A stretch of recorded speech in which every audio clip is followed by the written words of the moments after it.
That's such a beautiful question. I'm so genuinely grateful you've asked it. Rachel Leishman from the Mary Sue. Hi, What's the Mary Matthew. Sue? The Mary Sue is the dilapidated ship that was floating in the water, right? Wasn't it? No, that Mary, wasn't it the Mary Sue? was the Queen Mary. No, there was like a ship that was like found floating. Anyways, sorry, go ahead.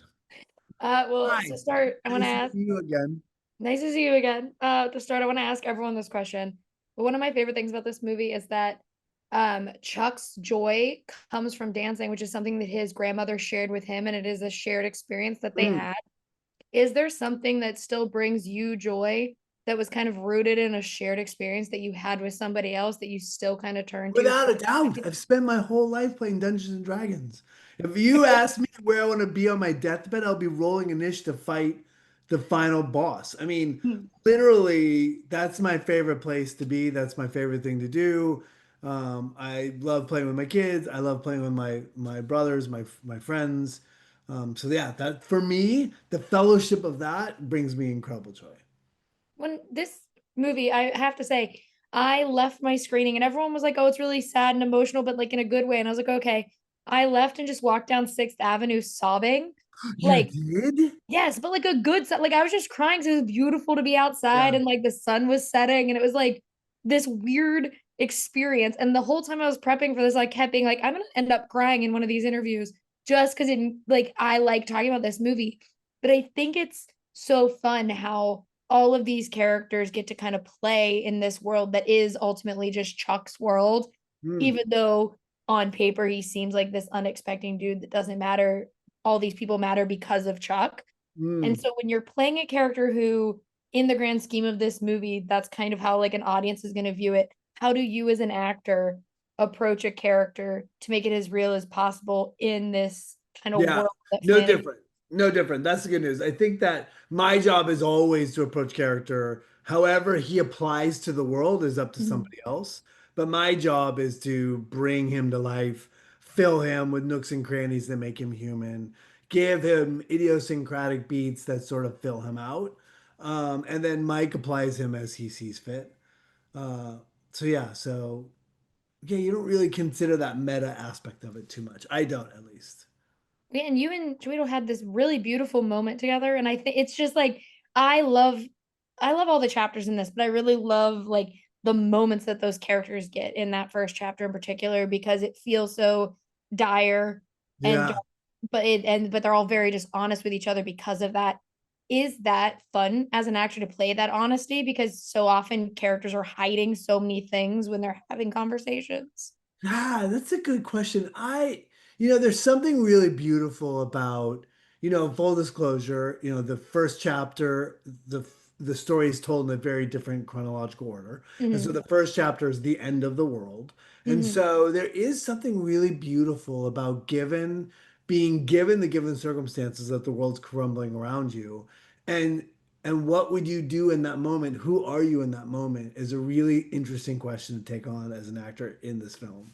And sort of loving the fact that this blue collar, normal, everyday guy has this beautiful, heartfelt sort of epiphany that's really lovely and just is just a gift to be able to be a part of the movie and to play this guy.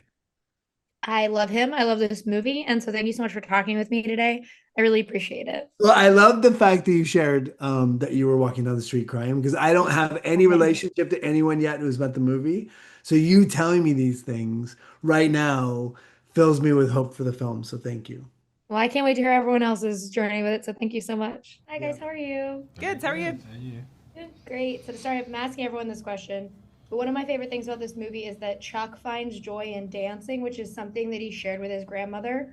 So I want to know, is there something that still brings you guys joy that you can link back to somebody sharing their love of it with you when you were younger or whenever in your life? Yeah. Um, the thing that brings me a lot of joy is zoning out. I love to zone out during things and just go into my own imagination and start like building scenes and things and then ideally turning that into a film one day. But I like to let my mind drift. I think my dad taught me how to do that without meaning to, because he zones out during everything. And so I think I just inherited it.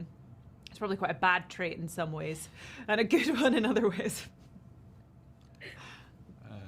It made me think of my grandfather, actually, as well, the sort of grandparent, sticking on that kind of grandparent vibe. Mm-hmm. I'd spent time with my grandfather in Nigeria when I was younger, and he was, he was fascinated by history, and would talk about sort of historical occurrences within the history of Nigeria specifically, and sometimes the part that his own involvement in some of those things. And I would sit there, and it was not just the nature of what he was saying and the kind of the passion of what he was saying, but just the nature of the storytelling, just the way in which he encapsulated and sort of played every part, and would occasionally get up and play somebody that he'd encountered in his youth, and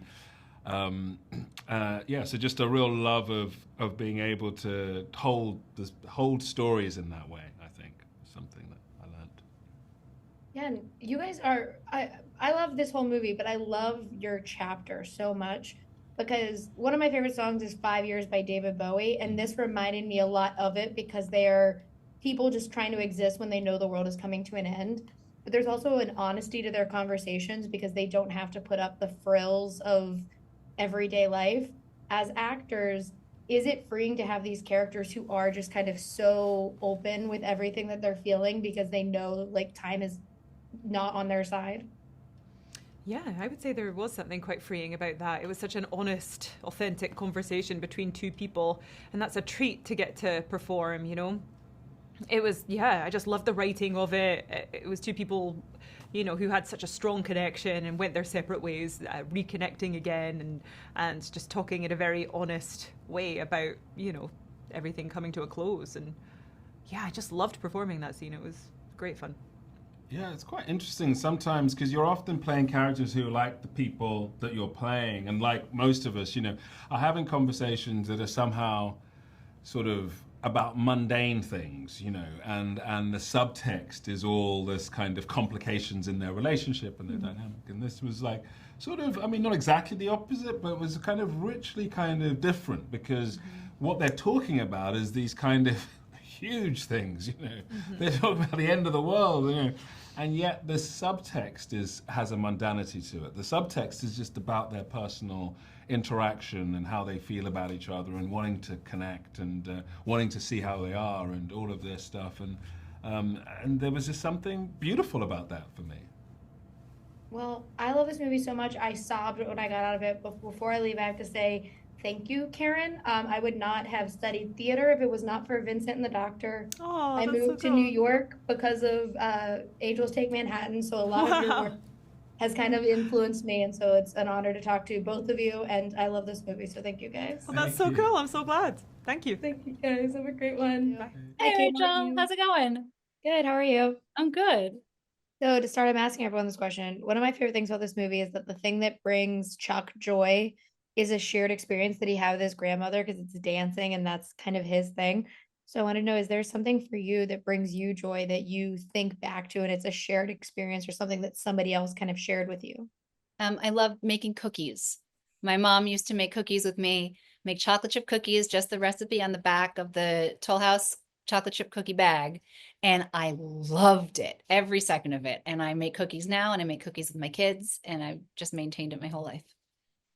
And I love that, you play a character who is essentially a teacher who I think a lot of us can all kind of remember that teacher who we loved and that teacher loved us as a student. And it's a rare relationship when you find that teacher who kind of inspires you, you always remember them.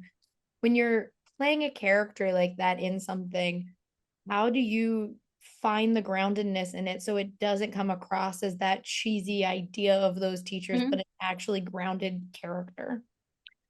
Well, Miss Richards is kind of a triple tap because she is the most influential teacher in Chuck's life. And then ideally, she's supposed to be the most influential teacher in the audience's life because I'm going to teach you something about the movie. And then she's also a person who exists ideally in the world. And so for me, the way to do all three of those is to just look at Benjamin, who plays the young Chuck, and just try to explain to a 10-year-old boy what I Contain Multitudes is, which is a very complicated idea. It's complicated for the audience, the viewer, it's complicated for the kid, and then it's complicated as a person explaining it to another person. And part of this is letting go of the idea that I need to affect the audience in any way and that I have to teach them something, because you don't want, audiences have great bullshit detectors, and they can tell if they're being condescended to, or they're being spoon-fed something, or that we don't believe they're smart. And so I just tried to talk about it in the most human way I could, knowing that the person, Miss Richards, this like third part, thinks at the end of the scene that she failed, that she didn't get it across to Chuck, that she couldn't explain to him what happens when his parents die, or when his unborn baby sister dies, and she gave him no comfort, and he leaves, and she's going to go home to her partner and say, I whiffed it today. So in that way is sort of how I built this, so that it could feel authentic as opposed to a thesis. Yeah, and it also too, I love that she's a theater or a English teacher, sorry, because I feel like so many of those teachers that we can kind of look back to are English teachers who gave us a novel they maybe shouldn't have, and they were like, here, read this, or explain something that we were kind of not understanding. But I also think it's so telling that like you and Mike have this relationship where you are building stories based on literature that so many of us kind of connect with and love throughout our lives, is something like this, where it is a little on the nose, but also a good on the nose. Is it fun to kind of see how people then react to it after the fact, and how we're all like, yeah, I see what you did there, but it also made me really upset and I cried about it? You know, what's amazing is how different all of the responses are. There are the people who are like, I see what you did there. And then there are the people who don't get it and then get it later. Or the people who never get it and just think it's a wonderful little film. And the people who don't like it and the people who do like it. But this again, and I guess because of the movie we're promoting, it's all multitudes. Like when you think you know how someone's going to react to this movie, you're wrong. Because even some people think of it as, like you said, sort of forward and simple, and some people find it deeply complex and hard to unpack and moving. And I had somebody, a friend of mine, call me like 2 weeks ago and was like, I just watched Chuck again. This is someone tangentially involved in this world. And she was like, and then I put this all together, and then we were sitting at dinner, and what had you said about it at the time? And it had stayed with her for months and months and months. And so watching people experience it is, I think, one of the great joys. Well, this movie made me cry. I walked down 6th Avenue in New York just like sobbing after I saw it. Sorry. So thank you for talking with me. I really appreciate it. And I can't wait for everyone else to get to see Life of Chuck. You are wonderful, and you deserve to be wonderful. Thank you. Great one. Hi, guys. How are you? We're great. How about you? I'm doing great. So I'm asking everyone this question. One of my favorite things about Chuck is the thing that brings him joy is dancing, which he learned from a shared experience with his grandmother. So I wanted to ask you guys, is there something that brings you joy that is from a shared experience of somebody kind of showing you something that meant a lot to them? Oh my gosh. Can you think of that? I'm trying to think of something that's like Mia and I in the film. Mine ends badly. My grandfather loved playing chess, and I tried to learn, but I was hopeless. So I'm going to teach you how to play chess now. I wish I had a happier ending. And then I became a chess champion. No. You could star in the musical Chess. There you go. Yeah. I don't know. I think it's just always like whenever something that always brings me joy is just whenever I get to talk to my friends or people that I'm really close to. I kind of feel that same joy, like how when I was dancing with Mia and filming that sequence, and I kind of felt that same kind of joy, like how when I am with the people that I love. Yeah, when it's also, I love the final chapter, but it is also kind of the first chapter of Chuck's life where you two guys get to really kind of shine and have your moments together, because it is both inspirational and heartbreaking at the same time, because we get to see that Chuck still is this happy man, but he has a grandfather who had life kind of not taken from him in a negative way, but just he lost so much that he lost his own kind of dream and aspiration. And so I wanted to ask you guys, when you're filming those scenes that are so important to this movie, what was the best, like the hardest part for you guys to really get together to make those scenes as powerful as they are for us as the audience? Well, Mike said it in the press conference earlier. He said, I mean, there's so many scenes in this film that that play a big key in if this film works. And when I saw it the first time, you know, every single scene of those was on point. You know, I wasn't there for the filming when Tom and Chiwetel and Karen were filming, so I didn't get to see what they did. But there were a lot of those scenes where there were a lot of heavy emotion, and I think Mike was always there. Mike always knows what he wants, and I think that played a big key in it. But I mean, Mark was a great guide, and same with Mike, and I think everyone just kind of being prepared was really helped, and the set too. I mean, Mike's set, the family that he created was a big part of kind of feeling safe and secure every day. And Mark, I wanted to ask you, you have I'm jealous of you because you get to play two very different Stephen King characters kind of back to back. Yeah. And I think Stephen King's world is so rich and weird, and it's so fun that you can have something like Life of Chuck and then The Long Walk and Running Man and all these things coming out that are all so different. For you, how was it getting to tell something as sweet as Life of Chuck ends up being, and then know that you have that kind of sinister man coming out with The Long Walk later this year? Well, when I read The Long Walk, the premise alone is so ghastly. Mm-hmm. I thought, I'm kind of a wimp. I don't know. Forget about being in it. I don't know if I could even watch it.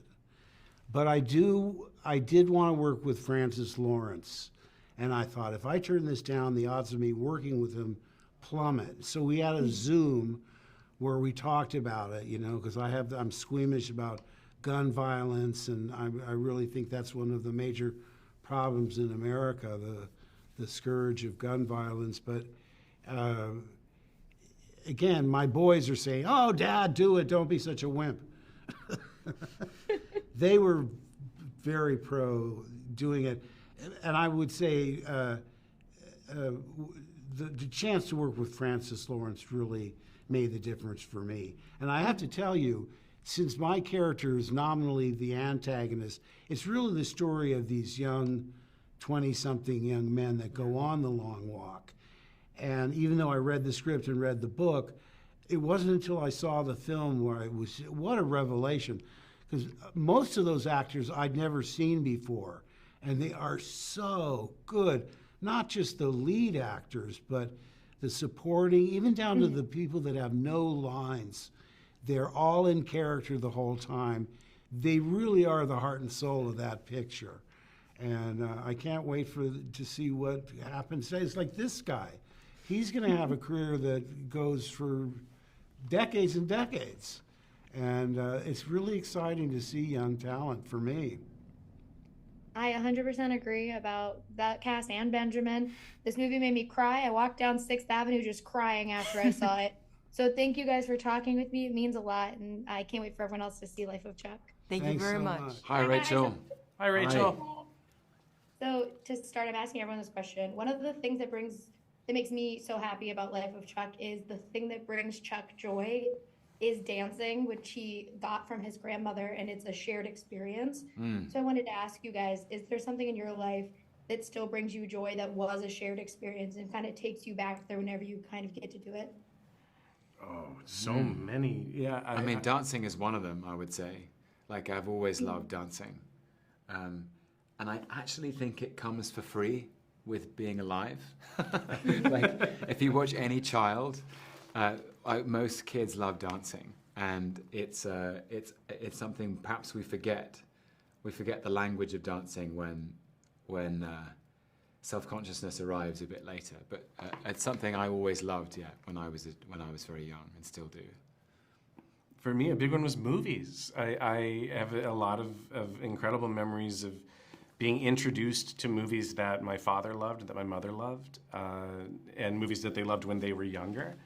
And sharing that, and then playing piano, something I always associate with growing up and with my parents, and playing catch with my father. You know, that if I put on a glove, takes me right back. But, I love that. Well, and Tom, I wanted to ask you because We only ever really get to see characters within snippets of their lives, or even when it's like longer things, it's only like chapters. We don't get to see the full thing.